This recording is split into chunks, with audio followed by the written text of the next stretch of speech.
Et bonjour l'équipe, j'espère que vous allez bien. On se retrouve encore et toujours en présence de la série qui régale pour une nouvelle vidéo. Vous l'aurez donc compris d'après la miniature et la petite pseudo-intro d'unboxing. On a récupéré cette beauté, ce bijou là. Parce que ça faisait bien longtemps que je voulais me récupérer un appareil. Parce qu'il faut savoir qu'à l'époque, ceux qui me connaissent savent que je faisais en quelque sorte des vidéos, on va dire, plus poussées et un poil plus professionnelles que ces petits vlogs ou ces petites vidéos de gaming, quoi.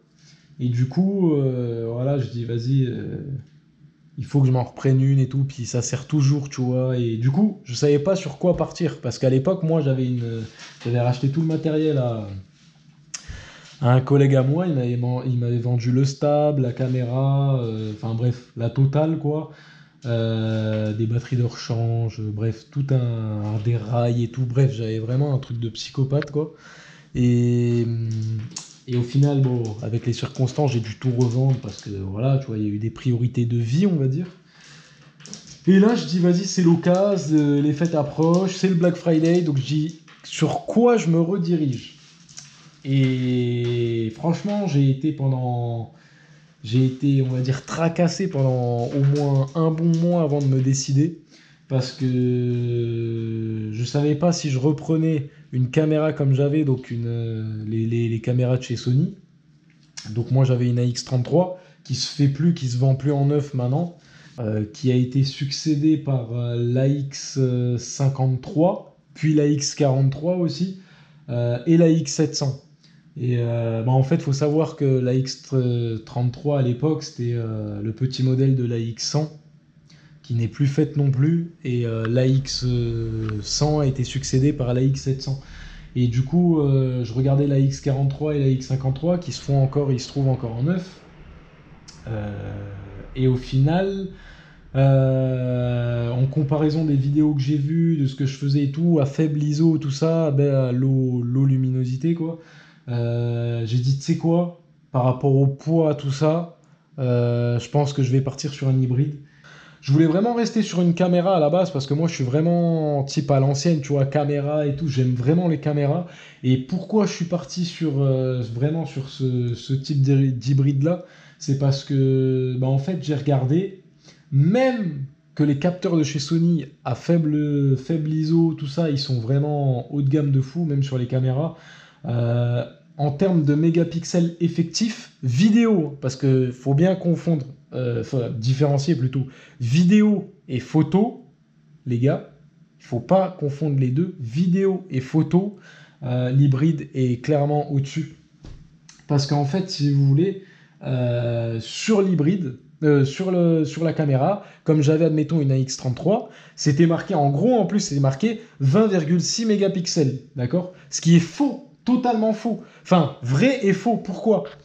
Parce que j'ai contacté Sony, et en fait, d'ailleurs, on peut le voir, pas sur toutes, mais sur la plupart des fiches techniques, sur les hybrides un peu moins, on les voit, mais si vous contactez Sony comme je l'ai fait, du coup, vous avez du coup le recap qui vous donne, quoi. Mais en fait, ce qu'il faut savoir, c'est que sur les caméras, là où c'est stipulé sur les fiches techniques qu'on peut retrouver sur Internet, il y a les capteurs, donc les pixels effectifs photo, donc en photographie, et les capteurs, les pixels du capteur effectif en vidéo. Et en fait, là où je dis c'est entre guillemets publicité mensongère, c'est pas tout à fait vrai. C'est que quand, admettons, j'avais sur la caméra que j'avais, la X33 ou même la X43, et encore pire sur la X, ça baisse en plus au fur et à mesure, j'ai jamais compris pourquoi. C'est encore plus faux, du coup, j'ai l'impression, parce que c'est bizarre. Mais en fait, là où c'est inscrit 20,6 mégapixels, c'est uniquement en photo. C'est-à-dire que si vous regardez les fiches techniques, pixels effectifs en vidéo, une AX33, c'est à 8,29 mégapixels de mémoire. Une AX53, c'est à 8,29 pixels effectifs en caméra vidéo. Une AX43, pareil. Par contre, en photo, là où je comprends pas, la X33 en photo capteur, ils disent qu'elle a 20,6. Moi, c'était une 20,6 marquée, alors que la X43 et la X53, ils sont à 18. 18 ou 16, un truc comme ça. Et pareil, donc là par contre, inversement, sur la X100, l'ancienne AX100, capteur effectif vidéo, enfin pourquoi je dis capteur? Pixel effectif vidéo, là on monte. Pourquoi? Parce qu'en fait le capteur à l'intérieur est plus gros, il passe, c'est du vrai 1 pouce, alors que sur le capteur de la X53, la X33, la X43, on est sur des quarts, on est sur de 1 quart en fait. Et du coup le capteur il est plus petit. Et là le capteur sur la X100 c'était du 1 pouce, et sur le 1 pouce du coup on double à peu près, et du coup au lieu de 8 on passe à 14,9. Donc 14,9, et là la qualité tu le vois qu'elle est quand même, il y a un gap. Si tu regardes bien les détails, il y a une petite update de qualité vraiment. Et la X700 pareil, mais la X700 ils ont mis là en fait le même capteur que sur la X100 de l'époque. Ils ont juste rajouté quelques babioles, amélioré un peu l'électronique, tout ça, mais le capteur ça reste du 1 pouce. Et en pixels effectifs, on est à, du coup, comme la X100, 14,9. Donc voilà pourquoi, vu que je pouvais pas récupérer une AX100, parce que je voulais une AX100 neuve moi, mais je pouvais pas, elles étaient toutes d'occasion et je veux pas récupérer du matériel d'occasion, surtout en photo ou vidéo. Et une AX700 trop cher, beaucoup trop cher, même en promo, tout ça, beaucoup trop cher pour le gain en fait. Et du coup, j'ai dit le mieux, rapport compromis, c'est partir sur un hybride. Hybride pourquoi? Parce que du coup, capteur APS-C, il y en a qui aiment, il y en a qui n'aiment pas, ils préfèrent du plein format. Moi, je pense que c'est le meilleur compromis à l'heure actuelle. Pourquoi? Parce qu'en fait, déjà, le capteur APS-C est beaucoup plus gros en termes que les 1 pouce de chez Sony, ou les 1 quart de chez Sony. Et du coup, les photons, là, les lumens à l'intérieur, je sais pas comment on appelle ça, ils peuvent permettre de recevoir beaucoup plus de pixels, enfin de lumière. Et ce qui fait qu'en fait, à faible ISO, même si les caméras de chez Sony se démerdent vachement bien avec l'électronique l'ISO que tu peux augmenter électroniquement et qui comble à peu près ça, mais en termes d'ISO pur, on va dire, admettons, à 100, l'hybride est largement supérieur parce que, enfin, largement, assez supérieur, pas non plus un truc de fou, mais assez supérieur comparé à une caméra avec un pixel effectif à 8,29 mégapixels, quoi. Donc, et en plus, l'avantage qu'on a, c'est que sur l'hybride, on peut intervertir avec les objectifs. Ce qui fait vraiment que tu peux vraiment jongler. Tu vois comment ça s'appelle, l'effet en fait de flou arrière, tu vois. Tu peux le faire du focus manuel sur la caméra, mais en fait, ce que je veux dire, c'est que l'objectif de la caméra de base, il restera de base. Tu vois ce que je veux dire? Il y a déjà un objectif intégré, on va dire ça comme ça, pour les gens lambda qui comprennent pas trop, parce qu'après ceux qui sont grave calés dedans, ils vont me dire non, c'est pas trop comme ça et tout, mais en gros, grosso modo, sur une caméra, tu as déjà l'objectif intégré où tu peux faire du focus comme tu veux, tout ça, mais tu peux pas alterner bien comme il faut, comme avec les objectifs d'un appareil photo hybride, qui sont en plus plus gros, vu que c'est un capteur APS-C, et en plus de ça, tu as un rendu directement sans toucher trop à l'objectif. Dès que tu le cales, sans toucher trop au focus ou quoi, tu as un effet film comme ça, tu vois, avec certains objectifs. Moi, mes préférés de ce que j'ai vu en vidéo au rendu, c'est le 18-135, rapport qualité, enfin, pas rapport qualité-prix, parce que prix, attention, mais compromis, tu vois. Et le Sigma, le Sigma monture Sony, là, en 30 mm, un quart, là, il est enfin, pour moi, personnellement, je le trouve incroyable. Incroyable, le rendu qu'il y a là-dedans, ça tue de fou. Donc, moi, je vais partir là-dessus, avec le petit stable qui va bien, comme je disais, et voilà, quoi. Et du coup, je dis, il faut savoir pourquoi je privilégie l'hybride aussi en termes de coût, de revient. Il faut savoir que le plein format, et j'entends beaucoup de gens, hein, pas, on va dire, les puristes, tu vois, de la photo, mais ceux qui alternent quand même entre photo vidéo, et même qui sont un peu plus photo, ils reviennent quand même sur du capteur APS-C. Pourquoi? Parce que même si c'est un plus petit format que du coup le plein format, le capteur APS-C, au terme de coût de revient des objectifs, c'est non négligeable avec du plein format. Un plein format, un objectif de psychopathe en plein format, il va te coûter minimum 1500 balles et ça peut monter à, je dis une bêtise, à certains objectifs à 2, 3, 4000 balles, on va dire ça comme ça, tu vois, pour vraiment faire grosso modo le truc. Alors qu'un capteur APS-C, un très très bon capteur de psychopathe APS-C, que tu vas vraiment bien t'en sortir déjà, pour 1005, 1002 déjà, même 1000 balles, t'as un truc de fou, tu vois ce que je veux dire? Et des capteurs comme moi, je vois le 30 mm que je veux, de chez Sigma et tout, qui me suffit amplement en termes de vidéo et tout, qui est pile poil ce que je veux. C'est en promo là, il est à 290 balles et même au maximum du prix, c'est 300 balles, tu vois. En général, on va dire que les capteurs, les objectifs APS-C, ça se joue entre 300 et... Bon, en gros, on va prendre une grosse marge, 300 et 1005, tu vois. Enfin, non, ouais, 1002, on va dire, à peu près. 1005, c'est vraiment du un truc de fou, tu vois. Et encore, tu peux trouver moins cher. Et du capteur plein format, ouais, c'est minimum du 700 et ça dérive jusqu'à des prix astronomiques, tu vois. Donc, c'est sûr que quand tu choisis un seul et même capteur, ça va. Tu te dis, je vais lâcher le budget pour.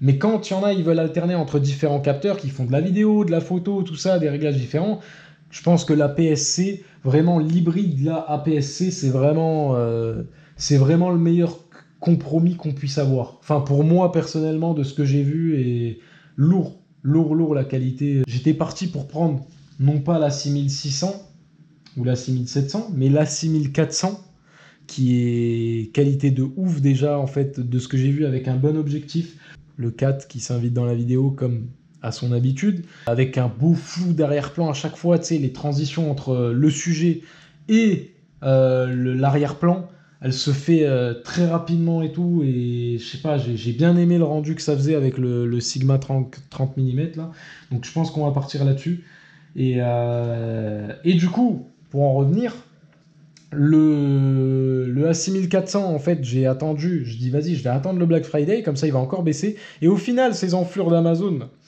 ils ont pas baissé le 6400, ils ont baissé les modèles du dessus. Donc en fait, eh ben, le 6600, il était quasiment à 10 balles près, au même prix que le A6400. Donc je dis, tu sais quoi, en fait, on va prendre le A6600 parce que bah, il est clairement au-dessus sur certains trucs.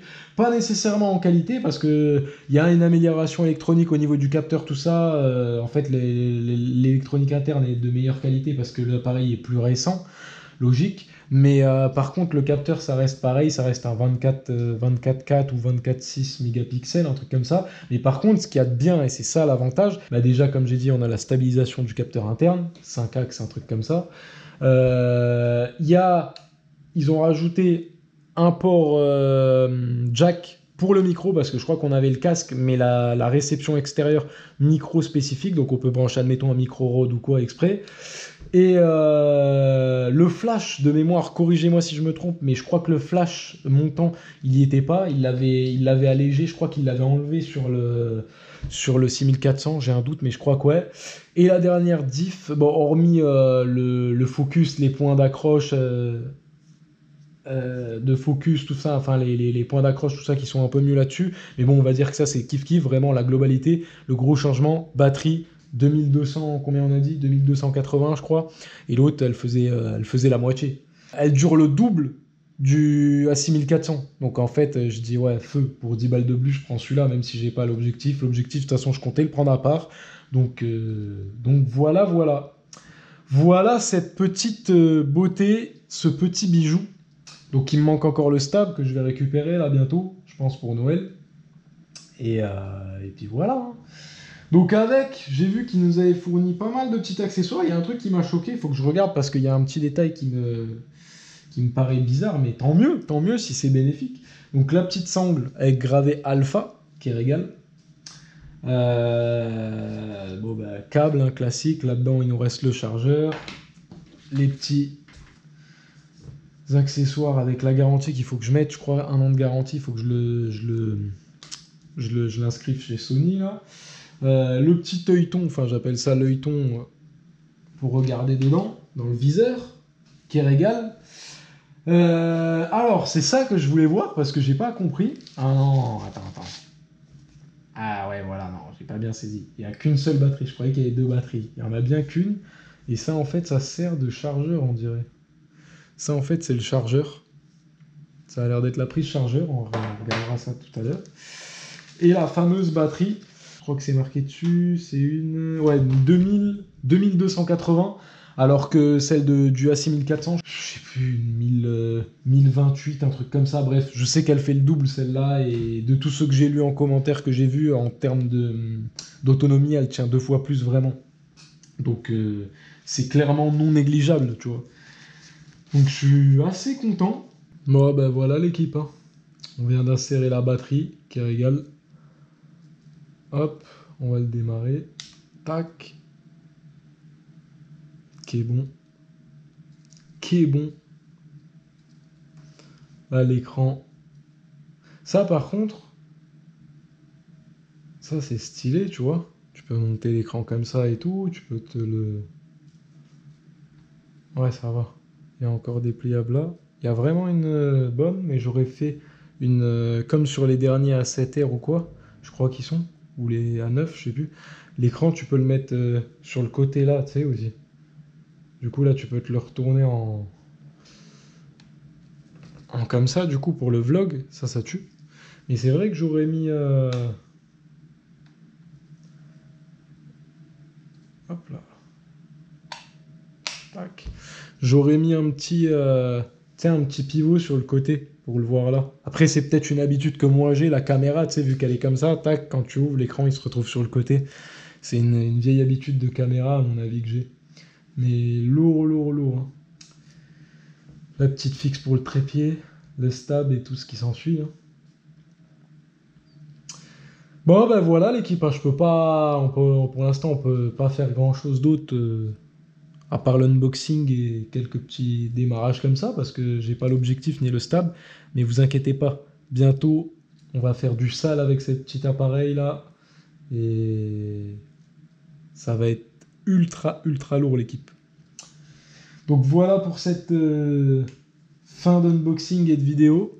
N'oubliez pas de vous abonner, liker, partager au max. J'espère que cette vidéo vous a plu. Si c'est le cas, vous savez ce qu'il vous reste à faire.